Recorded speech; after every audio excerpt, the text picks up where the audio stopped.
राष्ट्रायत्त उद्योग संस्था एनबीसीसी विरोध में गुरुतर अभियोग। गत प्राय 5 वर्ष पूर्वे केंद्र सरकार द्वारा आरंभ होइतिबा स्वच्छ भारत कार्यक्रम अंतर्गत प्रधानमंत्री स्वच्छ विद्यालय योजना अंतर्गत शौचालय निर्माण पर पदक्षेप आरंभ होइतिला। एही कार्य निमंते राष्ट्रायत्त उद्योग एनबीसीसी नामक एक संस्था माध्यम राज्यर किछि जिल्लार स्कूल मानकरे निर्माण होइतिला शौचालय। ए शौचालय निर्माण करथिबा ठिका संस्था को एनबीसीसी माध्यम कोल इंडिया पक्षरु अर्थ देवार व्यवस्था होइतिला, किंतु गत अनेक दिन धरी एनबीसीसी पक्षरु बकेया अर्थ दिया जाउ नथिबा अभियोग करछन्ती शौचालय निर्माण करथिबा संस्थार किछि व्यक्ति। एने संघ पक्षरु बारंबार केंद्र सरकारक विभागीय कर्तृपक्ष प्रधानमंत्री और एनबीसीसी कर्तृपक्षक सहित जोगाजोग करा जायछि। यह सत्य सुद्धा सेमानकर प्राप्य मिलुनथिबा अभियोग करिसन्ती सुंदरगढ़ जिल्ला रे निर्माण कार्य करिथिबा जने निर्माणकारी। सबठारु बड़ कथा हेउछि अर्थ प्रदानकारी संस्था हेउछि केंद्र सरकारक अधीनस्थ एक राष्ट्रायत्त उद्योग और अर्थ प्रदान पई माध्यम होइथिबा एनबीसीसी मध्य केंद्र सरकारक अधीनस्थ एक राष्ट्रायत्त उद्योग। एही भली अभियोग परे केंद्र सरकारक कार्य उपर मध्य प्रश्नवाची सृष्टि होइछि। मो ना गया ज्योति स्वरूप नैयर एक्चुअली 18 फरवरी 2015 रे कोल इंडिया का सीएसआर फंड रु कामटा प्रधानमंत्री स्वच्छ विद्यालय योजना आकार दिया एनबीसीसी ये काम देते दामोदर इंजीनियर्स को और दामोदर इंजीनियर्स फर्दर आमको ये सुंदरगढ़ डिस्ट्रिक्ट और देवगढ़ डिस्ट्रिक्ट में ये काम दिया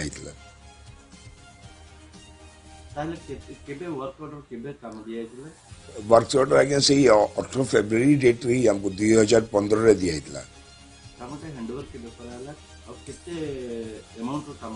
अमाउंट आज्ञा 18 कोटी काम थिला टोटल।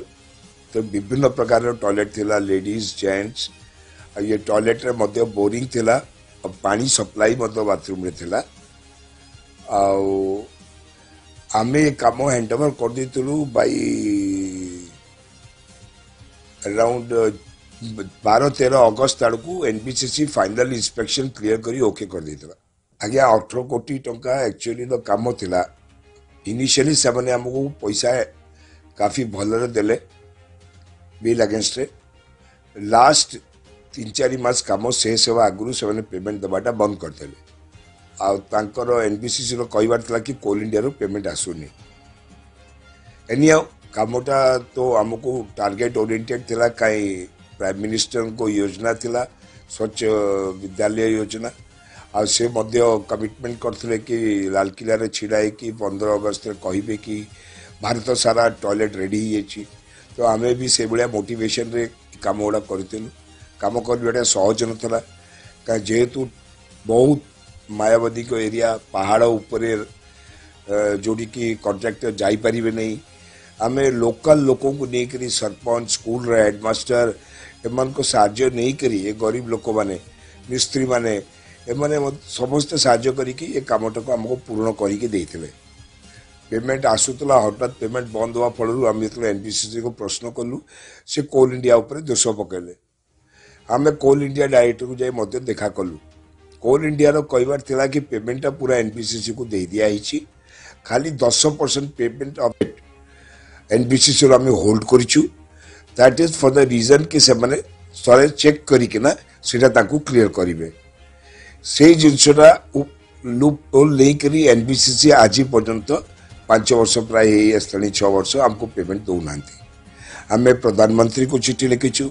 अर्बन मिनिस्टर को चिट्ठी लिखिछु, एनबीसीसी को डायरेक्टर को चीफ इंजीनियर को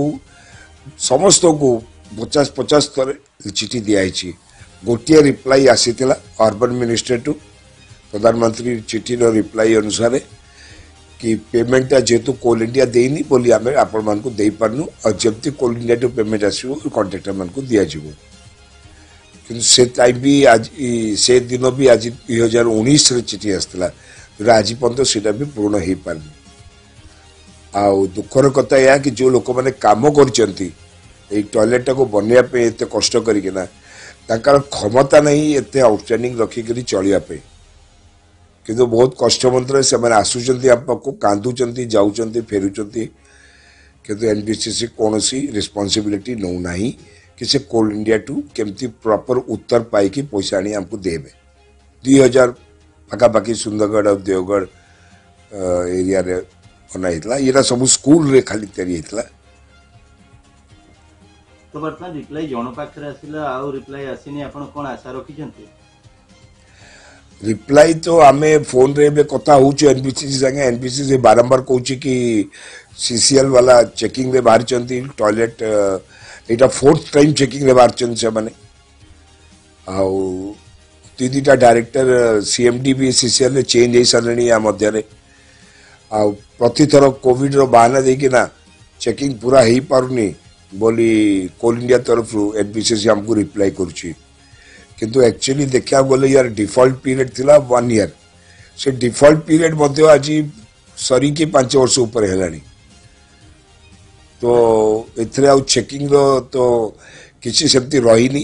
कारण हमको कहला कि हेडमास्टर टू साइन करी के आनिया पे कि टॉयलेट टा प्रॉपर्ली तैयारी हेची अब प्रति टॉयलेट रो फोटोग्राफ हेडमास्टर रो चिट्ठी अटैच करी के बिल सहित दिया हेची आज 6 वर्ष रे कि आपण किसी टॉयलेट तैयारी है नहीं से दे आर फुली सैटिस्फाइड यदि एमडी कौन सी जिनस था तो एनबीसीसी हमको निश्चय गोटे चिट्ठी करता कि हमको टॉयलेट तुम कर आज पर्यंत कौन सी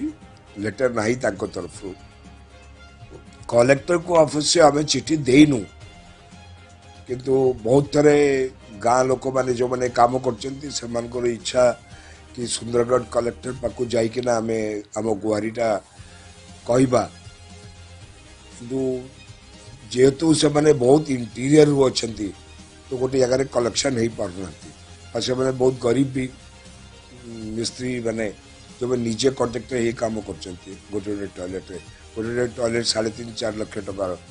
अब निजे भाभी पारे से मिस्त्री मैंने केमती से पैसा बाहर कर टॉयलेट कर सपोर्ट देचु 75% किंतु 25% सपोर्ट आम दे पार्लुनी कहीं जेहेतु आम भी पैसा पाइनु अपेक्षा करछु कि एनबीसीसी पाइले आम पैसा पूर्ण करूँ मु रिक्वेस्ट करी जेहेतु सुंदरगढ़ आउ देवगढ़ सुंदरगढ़ कलेक्टर आमर जदि आमको किसी साहाय्य करी एनबीसीसी को प्रश्न करी सॉल्यूशन बाहर करी पारंती कहीं कलेक्टर मध्य बुझी पार्थे कि 6 वर्ष जदि पेमेंट पाइनी तो लोकों को अवस्था कौन थो आते विभिन्न बड़ बड़ काम कलेक्टर अंडर बर्तमान राउरकेला होची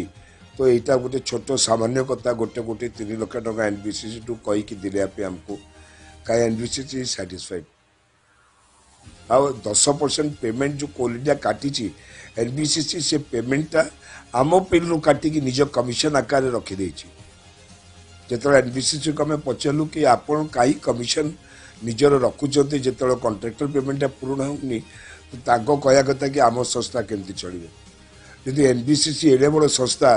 ता पेमेंट 10% अपेक्षा करी पारुनी तो चिंता करा कथा आम 6 वर्ष केमती चली एनबीसीसी